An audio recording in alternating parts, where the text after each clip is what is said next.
За сайн байцгаана уу? Та бүхэнд өдрийн мэндийг хүргэе.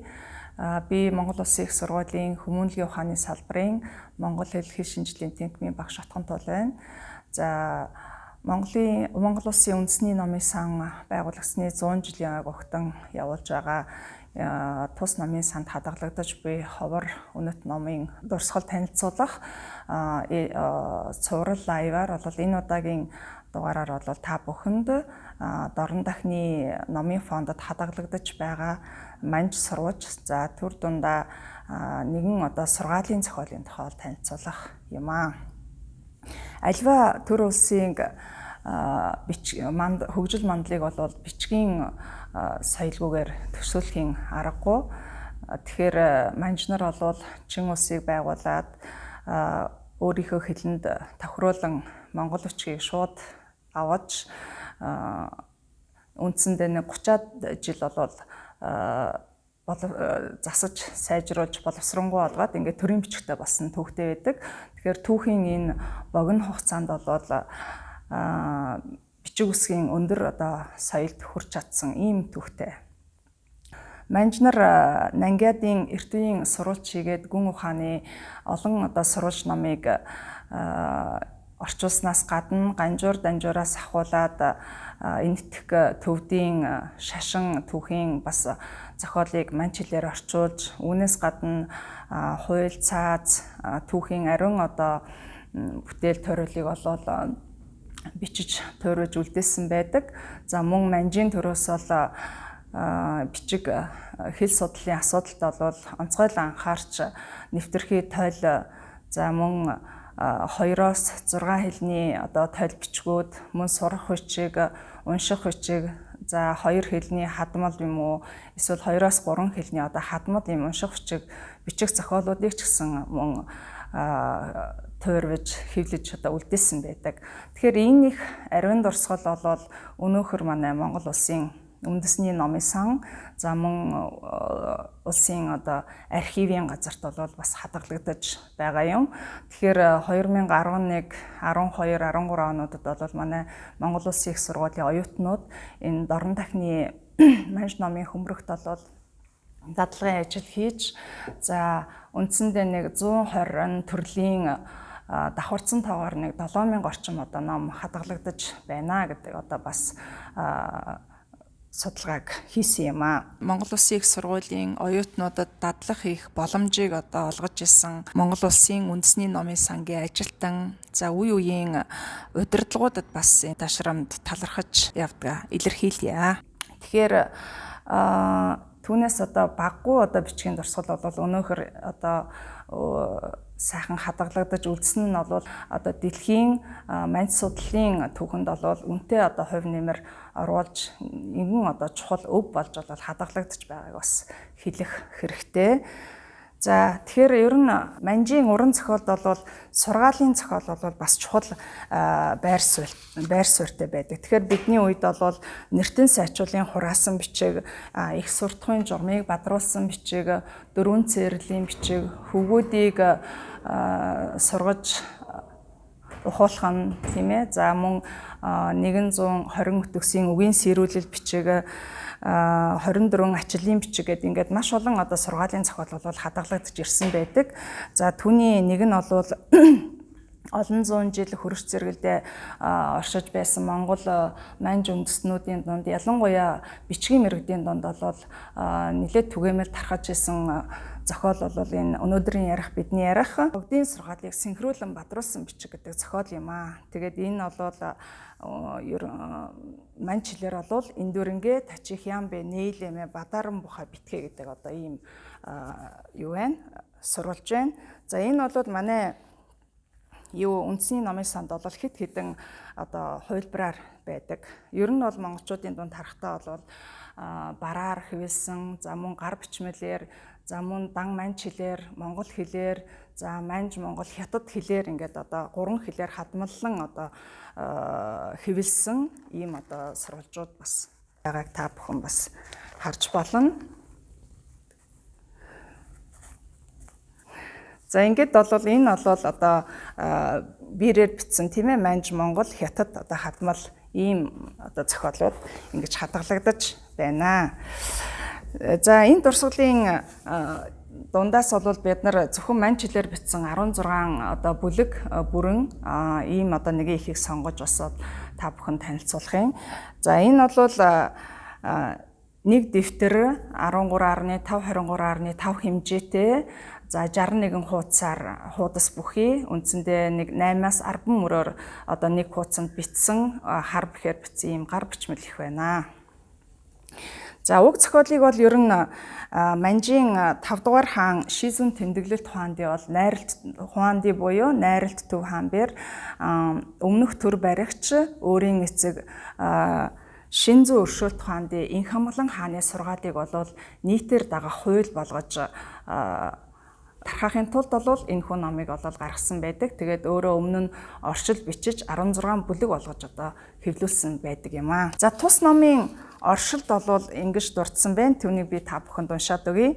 За биех төрийг залгамжлан түмэн иргэнийг засахдаа Шинзүүгийн тааллыг санаа болгож, Шинзүүгийн засгийг засаг болгож, өглөө үдэш шамдан хичээж, хуучин хуулийг дагаж явмаа. Гагцхүү өчүүхэн иргэний чин үннээр итгэж журамлан явахын өдөр удаад осолт хойд хүрүүзээ хэмээн тийхүү сургаж цээрлүүлснийг тодорхойлон жолоодож ухуулсныг синхруулан хичээж дээд сургаалын 16 зүйлийн журмыг нягтлан үгсийг дэлгэрүүлэн бадруулж бүгд түмэн үсэг болгон зохиогоод богдын сургаалыг синхруулан бадруулсан бичиг хэмээн нэрийдвэ гэж одоо ингэж оршилдод дурдсан байна. За уг зохиолд бол ер нь инх хамглан хааны сургаалыг иргэн бүр ухаж санаандаа агуулan биеийг сэрэмжлэн найртай төвшин шударгуу сайн иргэн болохыг хижээж явахыг бол сануулсан ийм одоо гол агуулгатай. Тэгэхээр орчлын бол төгсгөл хэсэгт бол уг зохиолыг зохиосон он цаг хугацааг бол тодорхойлон бас тэмдэглэж үлдээсэн байдаг. Манчлэлээр бол хуальясун тоби жаня жүвэ бия ичээ жүвэ буюу за найралт төвийн 2 дугаар он 2 сарын шинийн 2 ног гэж тэмдэглэсэн байна. Өөрөөр хэлбэл энэ өдгөөгөөс 300 жилийн өмнө буюу 1724 оны хаврын дунд сарын шинийн 2-нд уг зохиолыг бичиж одоо дуусгасан нь тодорхой байна. За энэхүү сургаалын зохиолд бол ер нь Хятадын нэрт гүн ухаантан күнзийн элбэрлийг гол олгож за бидний сайн мэдэх засагт ном, ачлалт ном, тийм ээ зурхайт номоос бол иш татаж бас тодотгон тайлсан ийм одоо учиртай. За ер нь энэ күнзийн суртал бол күнзийн одоо зарим үгс Монгол сургаал үг болтлоо бас Монгол хөрсөнд шингэж одоо үлдсэн ийм зүйл бол бас байдаг. Энэ манд сургаалын зохиолуудыг уншиж судалж явах явцад бол их гардаг. Тухайлбал одоо бид нарын сайн мэдэх хээрийн галуу нисэн үл хөрөх газраас хүнийхүү эрдэм өвөрлөн ирнэ гэдэг одоо ийм үг бол жишээлбэл нэртэн сайжруулын хураасан бичиг гэдэг манд зохиолд бол хээрийн галуу нисэн үл хүрэх газраа хүн нэр ашигын төлөө чирэгдэнэ гэдэг ийм одоо хэлбэрээр байх жишээтэй. За бидний өнөөдрийн ярьж байгаа энэ богдын сургаалыг синхруулан бадруулсан гэдэг бичиг гэдэг зохиолд бол бидний сайн мэдэх сурах чигийг эрхэм болгоос хандах зүг өөрөө тогтно гэдэг энэ үг бол сурах нь чин үнэн болбоос хандах зүг өөрөө тогтно гэх одоо жишээтэй ингээд байж байна. За тэгэхээр энд бол Монгол төрөл хэлтэн байсан манж нарын утга зохиол ялангуяа одоо сургаалын зохиолын агуулга санаа бүтэц олвол энэ мэтчлэн хоорондоо одоо тохирдог нь бол нэг нэгнээсээ хэн нэгнээсээ одоо зээлдэн авсан эсвэл бие биедээ нөлөөлсөн гэдгийг бол нарийн судлах шаардлагатай бөгөөд энд бол энэ өнөөдрийн энэ үндэсний намысанд хадгалагдаж байгаа энэ чухал одоо манж сурвалжууд бол их хэрэглэгдэхүүн болох юм а гэдгийг бас энэ тушрамд хэлье. За бид эргээд одоо номынхон тухай дэлгэрүүлэн бас тавчхан ярилцъя. За энэ номын агуулгыг энэ номыг уншиж байхад энэ номын агуулга утга санаа бол өнөөхөр бас үн цэнэ алдаагүй ер нь бас хэн хүн санаж сэрж байхаар ийм одоо сайхан зүйлс бол энэ одоо манж ном дотор бол бас их байдаг. Тэгэхээр түрүү хэлсэн 16 одоо бүлэг болгож хэвлсэн. Тэгэхээр өнөөдөр 16-лангийн ярих одоо бас боломжгүй учраас хамгийн чухал бас нэг сонирхолтой та бүхэндээ сонирхолтой байх болов гэсэн зарим одоо бүлгээс тавчхан бас хэлье.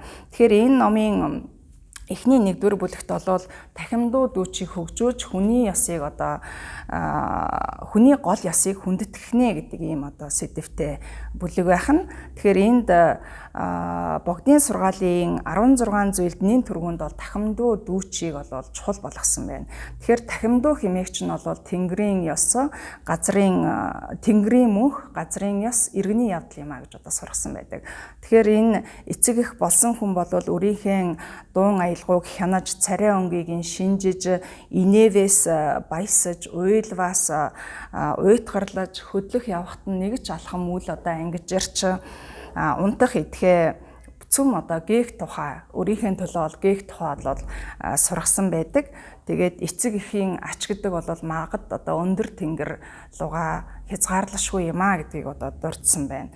Тэгээд хөвгүүн болсон хүн эцэг эхийнхээ ачийг хэрвээ нэгэнтээ хариулъя гэж бодох юм бол дотроо болбоос сэтгэлэн гүйцэтгэн, гаднаа болбоос хүчээ өгөн, хүчээ дуусган тийм ээ, биеэ сэрэмжлэн хэрэглэхүүнийг хэмнэж зүдгүүрийг дааж ачлах тэжээхийг хичээвээс зохино гэж одоо сургасан байна. Энэ 1-р бүлэгт тухайлбал. За 2-р бүлэгт нь бол төрөл төрөстөө дотнож найртай эв ийг одоо илтгэх нь гэдгийг зааж өгч. За хүний ясанд бол төрлөө найруулдуулахыг чухал болгосон. За төрөл төрөсөд гэдэг бол усанд бол урсгал салаам мэт, модонд бол салаам учир мэт адил зүйл юм а. Тэгээ хэдийгээр хол ойрын байдал өөр, сэрэг нэгтийн байдал өөр боловч үндэс угсаа нь бол нэг юм гэдгийг бол үндэс их нь бол нэг юм а гэдгийг бол хэлсэн байна. За тэгэхээр бол 1-р бүлэгт бол тахимдуу дүүчийг хөгжүүлж хүний ёсыг одоо гол болгож тийм ээ хүндэтгэх тухайд зааж сургаад дараа нь бол 2-р бүлэгт нь даруй бол төрөл төрөстөө дотнолж янаг найртай гэлтгээ гэж одоо сургасан байна. Тэгэхээр энэ бүлэгт бол хүний гол ёс гэж бас юу юм бэ гэдгийг бүр онцгойлон тодорхойлж бол хэлсэн байна, тийм ээ.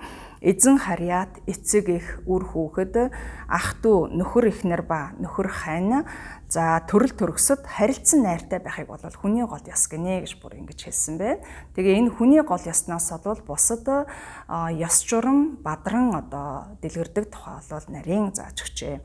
За үүнээс гадна тариалангийн хүнийг хүндэлж өмсөх эдхийг хүрэлцүүлэх нь гэдэг энэ бүлэг бол бас их сонирхолтой хэн хүн санаж сэрж байхаар бол ийм агуулгыг багтаасан байдаг.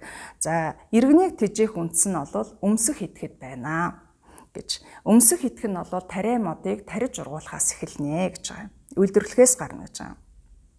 За хэрв нэг иргэн эс хүчилбээс үр дагавар нь бол өлбөрөгчд, даарагчд бий болно гэж.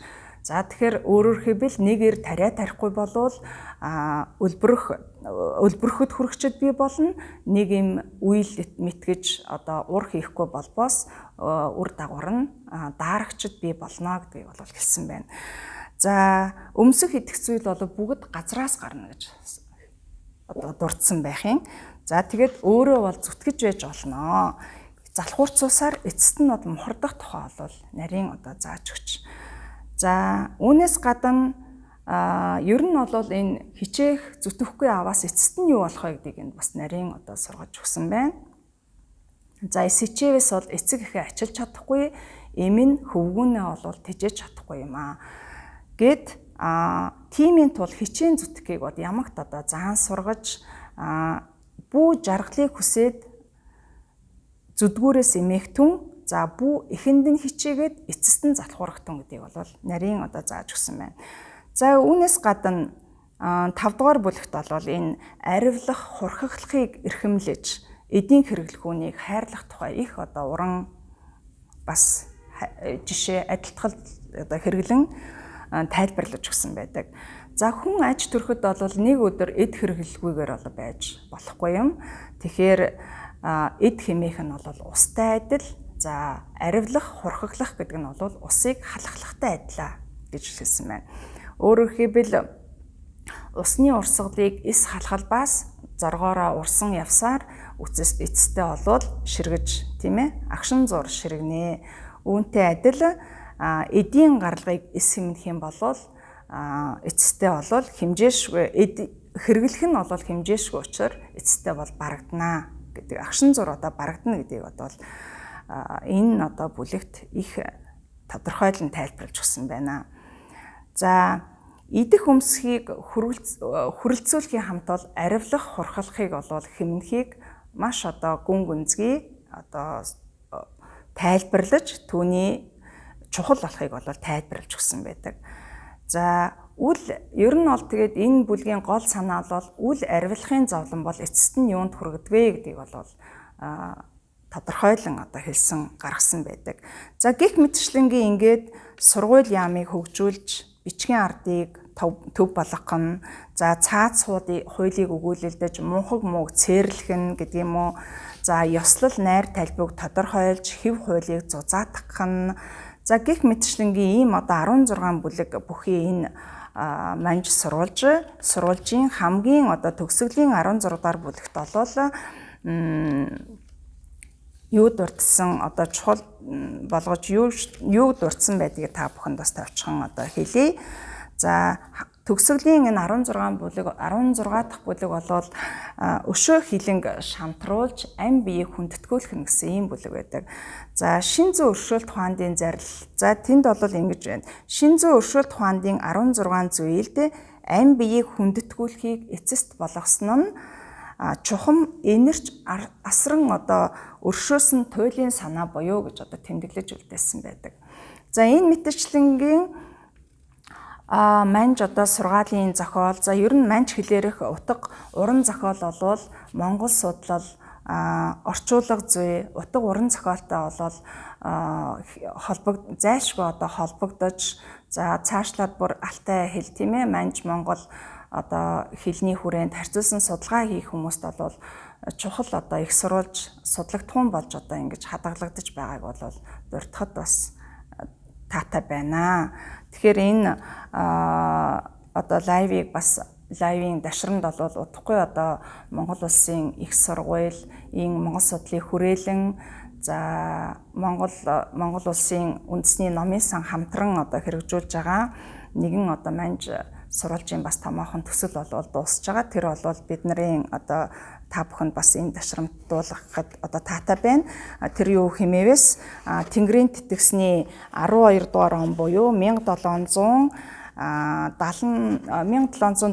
онд